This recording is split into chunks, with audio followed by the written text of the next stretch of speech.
Well, hey, good evening, everyone. Welcome back to my little gardening show.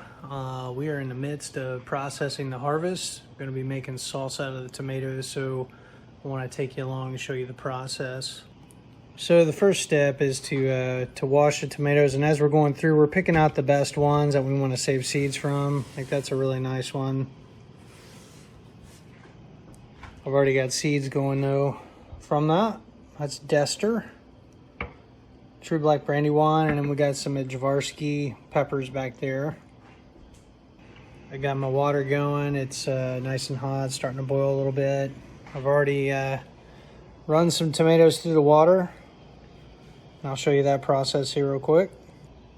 So the first steps after you wash the tomatoes, take a sharp knife here, and I just cut an X or a cross on the bottom of each one of these. And the reason I'm doing that is when I drop it into the boiling water, that water is going to get into that and help the tomato peel. You know, we're trying to get the skin separated from the meat of the tomato. So now we're going to drop them into our pot of water. It doesn't take long, maybe less than a minute, 20-30 seconds really. Fill that up.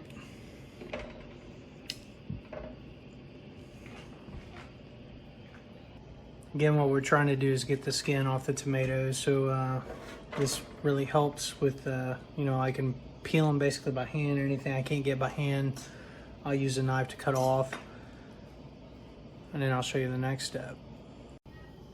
So we've got a tray of tomatoes where the skin's coming away, and these are pulled down. You can see how the skin just peels off, right? And the key too is making sure your tomatoes are ripe. You know, the ones that are really ripe, the skin just literally falls off. You see that? It's so easy to skin. So we're going to skin all of them.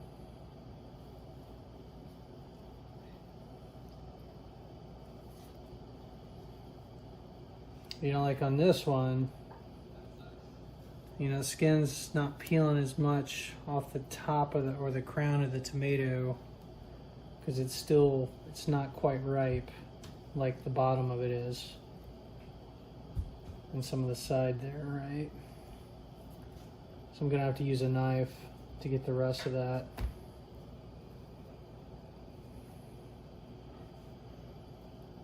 But for the most part, pretty easy.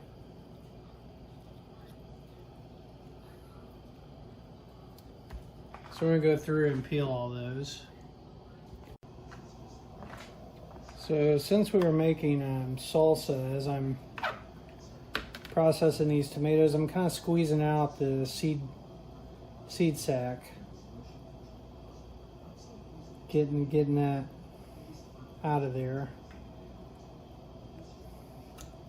So we don't want a ton of seeds in the salsa.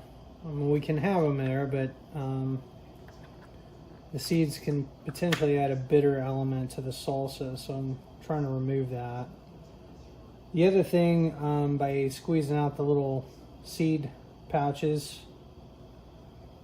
is I'm not going to have to cook this salsa down, you know, like I normally would, because it's just going to be thicker, chunkier. There's going to be less juice from the seed sac, with the seed sacs of the tomatoes to worry about. You can see I'm doing this on a cookie sheet so that I'm catching the excess fluid and stuff. So periodically we'll, you know, after I get done processing a batch, I will drain that cookie sheet off and just rinse it off into the disposal. That way I keep my countertop clean. You know, I don't have a big mess on my hands. you know, in terms of cleanup later. So I mean, it takes a while. You know, this is not something you just do and release in a batch this size that you do in like 20 minutes. I mean, you're looking at a couple hours worth of work, you know, by the time you get everything peeled and squeezed out and whatnot.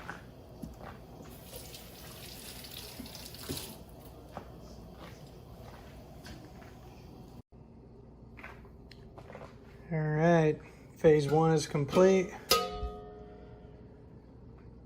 Yeah, this is about a 21.5 quart canner, water bath canner. Got a bunch of peeled tomatoes. We'll process those tomorrow and prep them for salsa. Well, hey, good evening, everyone. We're back. So, you know, Saturday I spent all that time processing the tomatoes.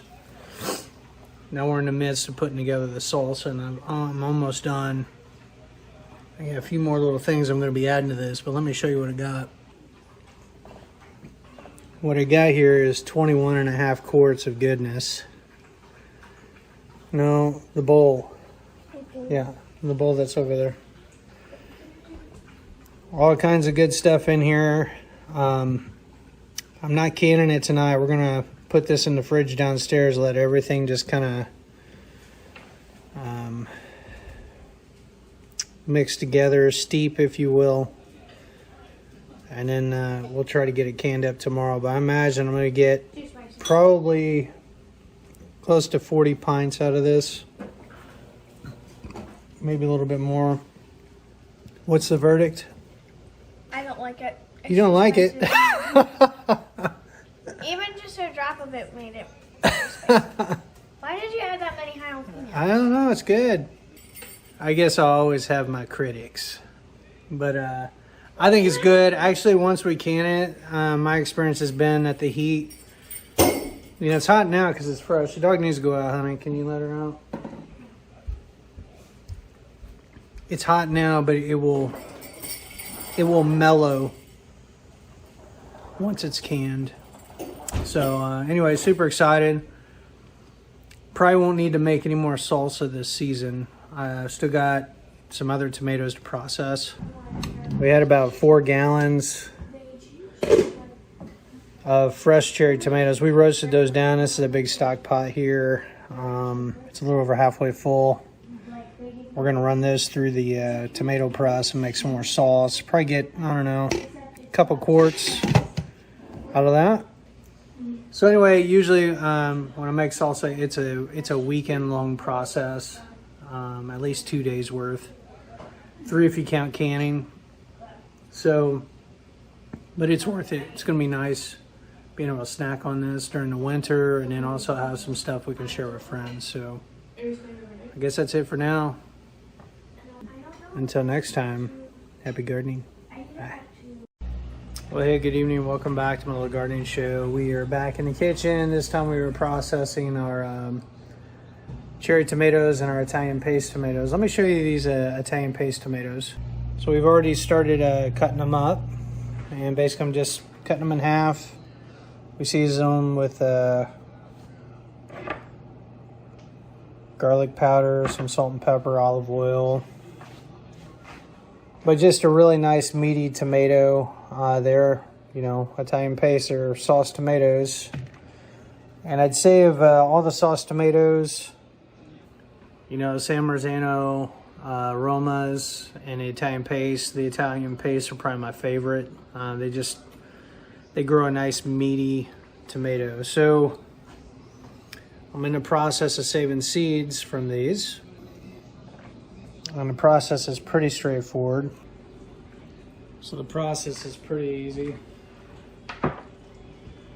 We're basically going to do the wet method. I've already got some Italian paste going, but we're going to add some more to what I'm doing. We're going to take the tomato, And we're just going to cut it in half. And you can see the seed cavity is on both sides of that.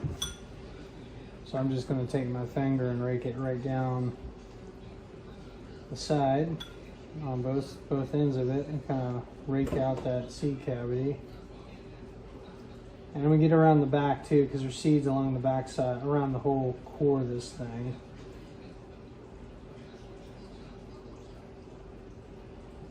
Make sure we clean it out pretty good.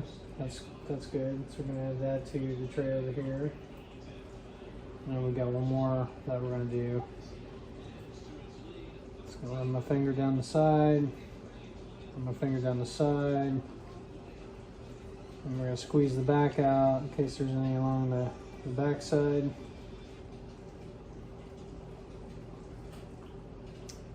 And that's pretty clean.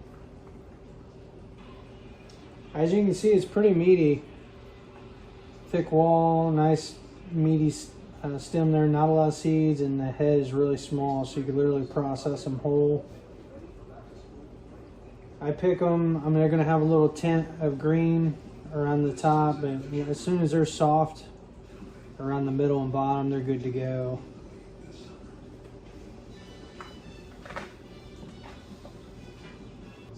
Alright, so my next step, I've got a jar already going, and this is one of these, I guess it's a Yoplait brand, a yogurt called WeOUI or something. We got some jars, and you can order the lids separate on the website, and they make perfect storage containers for like seed saving and stuff. A little sticky note, rubber band around it so that it doesn't get misplaced. But we're gonna open this up. I started these, I think the other day, and they're already starting to ferment. We're gonna add to that the seeds we just raked out, all the pulp, all of that. Get the lid back on that. We're gonna let that go for a couple days until there's a mold scum on the top, and we'll be good to go.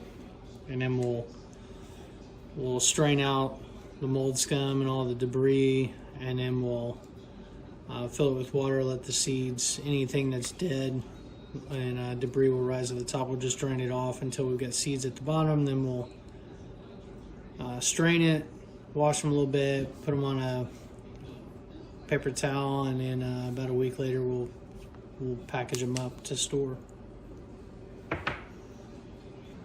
So we found the best method of processing these tomatoes, along with the cherry tomatoes, is to roast them in the oven and season them at the same time. You know, season them and then roast them, and then run them through the tomato mill or tomato press to press out all the sauce.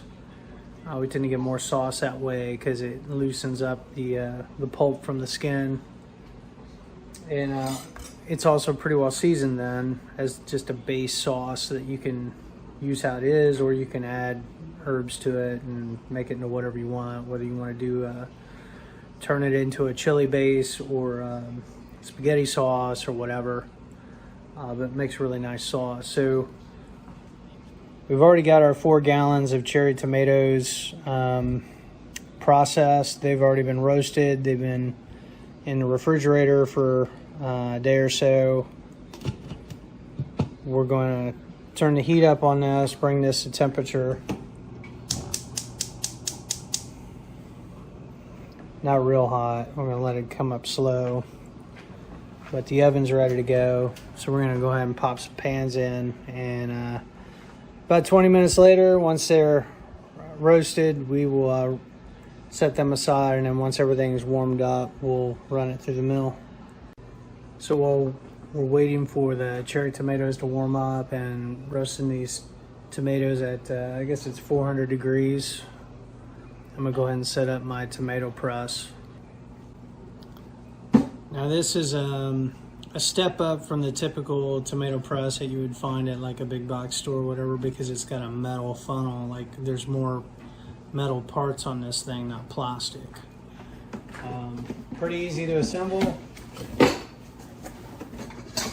You know, after each use I make sure I wash everything and let it dry real good, but nice little hopper. We've got our base here that suction cups to the surface, and then you can actually add a support. It's got a clamp that you can screw this thing down if you need to. With this work surface I have, I don't need to do that. I can just lock it down. I can lock it down by just pushing down on this and then throwing this lever down, and it pulls the suction cup up, like suctions to the counter pretty good. One thing to know, it's got this plastic bushing. At some point I imagine this might need to be replaced, but the key is you want to run this when there's liquid in it. If you run it dry, you can damage the bushing, the moving parts in there. It's going to wear faster. So there's a tomato screen or a sauce screen. They've got different types of screens for like pumpkin or salsa. There's a whole kit you can order. I just have the basic one to make the sauce. Comes with a wooden plunger, and I've got a whole video on this thing that I made I don't know, a year or two ago. It's got the pan there where everything drains into and runs out into whatever bowl you have set up, and a guard to keep it from splashing everywhere.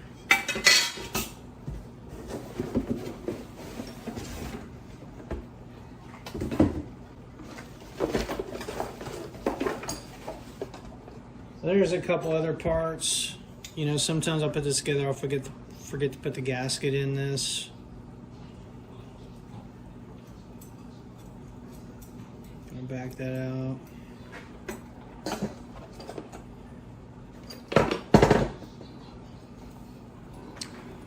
We've got the like little axle mechanism that goes into the bushing.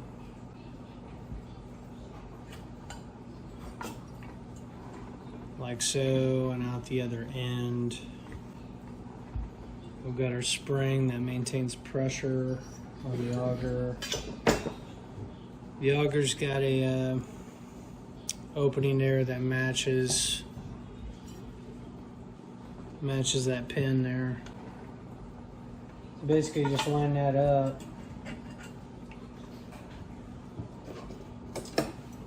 and then we're going to put this screen on. Kind of carefully, and there's notches on the side of this thing right here. I don't know if you can see that, but then you just turn it and it locks it into place, and then you can lock it down with the screw.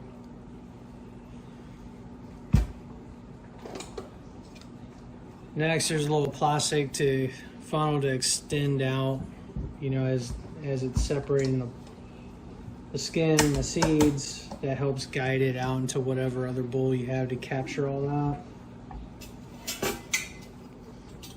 And then you get your screen, or your guard rather. It's got two pieces that fit around. And the goal is they're supposed to fit around the actual mechanism there. I don't know if you can see that. See where the screw is here? Fits around the whole thing. And then this locks over it, and that's pretty much assembled now. You get your handle that goes into the side of it. And now we're good. We're gonna put the, actually what we're gonna do now is we're gonna lock it down. So I'm gonna push on this and then throw that lever down. That thing's solid. And we'll put our hopper in. So the only thing we're missing now is our bowls. One to capture the sauce here, and the other one to capture the skins and the seeds and stuff. Alright, so I just dumped some tomatoes in and just run the auger just a little bit, and you can see the skins and seeds popping out the other side. Sauce is kind of running down. Periodically going to use the plunger to push some more cherry tomatoes in there. As you can see, it's working out pretty well.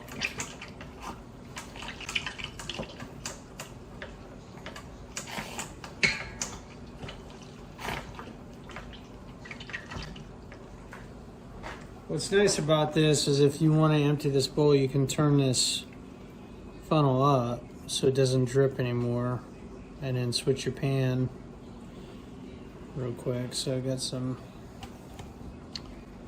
sauce we're going to dump into the stock pot here.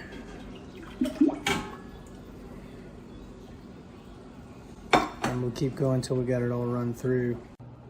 All right, it's about quarter to 11, 20 to 11, whatever. We've got all the tomatoes processed. And this is what it looks like. We got a big stock pot full of tomato sauce. So we're gonna let that cool, refrigerate overnight, and then hopefully we'll be able to can this tomorrow along with some salsa and stuff. So I guess that's it for now. Until next time, happy gardening. Bye. Well, hey, good afternoon. Welcome back to my little gardening show. We're on like day 3 of processing the tomatoes. Let me show you where we're at now. All that sauce that we made the other night, I got 9.5 quarts, and I canned it, and now it's cooling down there. I got the blanket over there because if the wind comes, it could crack the jars, so I'm letting it cool down slowly. We got our big 33 quart canner going, water bath canner, granite ware pot. I just dropped 15 pints of salsa. We're gonna start the timer here on that. I'm in the process of seasoning the rest of the salsa. I got this pot's ready to go. There's probably another 15 pints there, and then I've got probably 10 or 12 pints left. And there was so much in here, I just use a saucepan as kind of like the spoon to get it to my pot where I'm seasoning everything.